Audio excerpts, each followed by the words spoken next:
թույլ տվեք նախ առաջին ես չեմ ուզում իմ ոլորտի լիազորություններից շեղեմ եւ մենք խոսում ենք Հայաստանի Հանրապետության ազգային անվտանգության մասին եւ Հայաստանի Հանրապետության սահմանների մասին։ Ես կարծում եմ բավականին հստակ պատասխան։ Բայց մի ճշտով բան Մարտիրոսյան, այսինքն փորձ արվել է, բայց չի ստացվել գնահատում իրականացնել։ Հիմա փորձ արվել է կամ չի արվել, դա էական չի։ Էական հետևյալը, որ այստեղ եղել են դիրքերի փոփոխություններ տվյալ հատվածում եւ տվյալ հատվածն ասելով ես նկատի ունեմ սահմանամերձ հատվածում։ Իսկ մենք չենք խոսում ամբողջ արգելոցի մասին։ Ուրեմն սա հաշվի առնենք։ Արգելոց փողակը չեմ հիշում այս բանին, իհարկե ունեի տվյալները, բայց այս բանին չեմ հիշում։ Մենք չենք խոսում ընդհանուր արգելոցի մասին, մենք խոսում ենք ուղղակի այդ տվյալ հատվածի մասին։ Այս կանոն խնդրում սահմանափակենք 2021 թվականի 44-օրյա պատերազմից հետո ինչ որ նոր որովհետև նաև տեղեկություններ եղան, որ էլի ծառայություններ են շարունակվել ինչ որ մեկ անգամ ես լսեցի, որ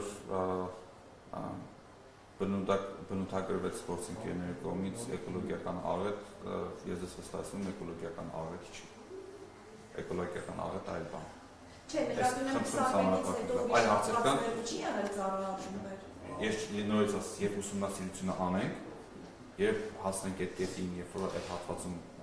իրականացվել են սահմանազատման աշխատանքները, եւ մենք ունենք հնարավորություն, որպեսզի մասնագետները գնան, մենք խոսում ենք գիտնականների մասին, ոչ թե ռազմական մարմնի ծառայողների մասին, որպեսզի գիտնականները հնարավորություն ունեն գնալու հարևան երկրի ներկայացուցիչների հետ ուսումնասիրություն անելու, դրանից հետո հասկանալու վնասները եւ նորից եմ կրկնում, շատ ավելի ուրախալի կլինի, որ մենք ընդհանուր անդրսահմանային հատվածներում իրականացնենք բնապահպանական ծրագրեր միասին։ Իսկ նման առաջարկ արել եք Ադրբեջանը։ Նման առաջարկ արել եք։ Ես ասում եմ առաջարկը սահմանազատման աշխատանքն է, քանի կարելի է այդ հատվածում պետք է սահմանազատում լինի, որպեսզի հստակեցվի այդ աշխատանքները մասնագետները պետք է իրականացնեն։ Դրանից հետո նոր արդեն մենք կհասկանանք վնասների չափը տեղեկացնենք։ Ուժեղ Հայաստանը կենտրոնական հանձնաժողովը ներկայացրել, որպեսզի ինստիտուցիոնների արդյունքները չեղարկվեն։ Ըստ ձեզ ինչու է դա։ Ես անկեղծ ասած տեղյակ չեմ, առաջին անգամ ձեզանից եմ լսում, զբաղվածության պատճառով չեմ հետևել։ Քաղաքական թիմի անդամ 3 կենտրոնական հանձնաժողովը 2 թվականամասերում ընտրությունների քվեները չեղարկել է, որից քաղաքացիական պայմանագրի ձայնը պակասել է 1224, նաև պակասել է Բաղդադի Հայաստանի։ Իսկ ինչ գիտեք, որ պակասել է։ Հայտարարվել է։ Հիմա տեսեք, ես իրավաբան չեմ, ինչ կանով ես տեղյակ եմ, երբ որ ընտրատեղամասի արդյունքները չեղարկվում են, ըստ գործող օրենսգրքի հայտարարում են նոր ընտրություններ։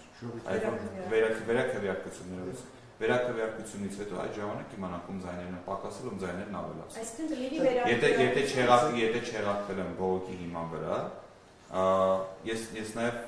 տեղյակ եմ, որ շատ տեղերում, երբ որ բողոքարկվել են, որպեսզի ընտրատեղամասերում վերահաշվարկ լինի, քաղաքացիական պայմանագրի կուսակցության քվեները բավականին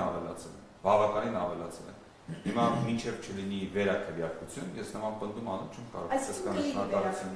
Ես իրավաբան չեմ, բայց ես ինչքան տեղեկացել եմ իրավաբան գործընկերներից, իրենից բացատրեցին, որ ըստ կարգի, այսինքն չեղավ համարից հետո պետք է լինի վերաքվեարկություն, բայց խնդրում եմ ինձ հողում չանեք։ Չէ, ես ձեր գործընկեր իրավաբաններին կարող եք հարցումներ անել կենտրոնական ընտրական հանձնաժողովին կամ իրավաբաններին, ես ուղղակի ասացի այն, ինչ որ տեղեկացած եմ իրավաբան գործընկերներից։ Շնորհակալություն։